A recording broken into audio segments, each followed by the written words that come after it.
رسول اللہ صلی اللہ علیہ وسلم کے آنے سے پہلے یہ قبر پرستی اس دھرتی کے اوپر ہوتی ہے۔ یہ کس قوم کا عمل ہے؟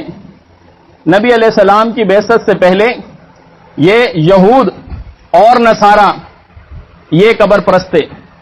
رسول اللہ صلی اللہ علیہ وسلم نے لعنت فرمائی ہے، کہا کہ لعن اللہ الیہود والنصارى، اللہ کی لعنت ہو یہودیوں کے اوپر بھی اور نصرانیوں کے اوپر بھی۔ فرمایا اتخذوا قبور انبیائہم مساجدا، انہوں نے اپنے اپنے انبیاء کی قبروں کو سجدہ گاہ بنا لیا ہے۔ رسول اللہ صلی اللہ علیہ وسلم کی بعثت سے پہلے یہ محکمہ اوقاف کے جو ٹھیکیدار تھے وہ یہود تھے اور نصارہ تھے۔ کون ہے جو اس بات کا رد کرتا ہے؟ محکمہ اوقاف کا کیا کام ہے؟ محکمہ اوقاف کا کام ہے وہ درباروں کی نگران ہے، وہ وقف کی ہوئی جگہوں کی نگران ہے۔ محکمہ اوقاف کا کام ہے جو درباروں کے اوپر اخراجات ہیں اس کی دیکھ بھال کرتی ہے، اس کی حفاظت کرتی ہے، اس کو سیکورٹی دیتی ہے۔ محکمہ اوقاف یہ کس کے اندر تھا رسول اللہ صلی اللہ علیہ وسلم کی بعثت سے پہلے؟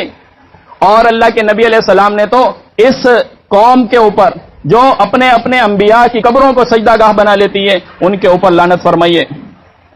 یہی جندب رضی اللہ تعالیٰ عنہ روایت کرتے ہیں، کہتے ہیں کہ میں نے رسول اللہ صلی اللہ علیہ وسلم سے آپ کی وفات سے صرف 5 دن پہلے یہ سنا کہ رسول اللہ صلی اللہ علیہ وسلم نے فرمایا تم سے پہلے لوگ اپنے اپنے انبیاء کی اور نیک لوگوں کی قبروں کو سجدہ گاہ بنا لیا کرتے تھے، تو لہٰذا میں تمہیں اس کام سے منع کرتا ہوں۔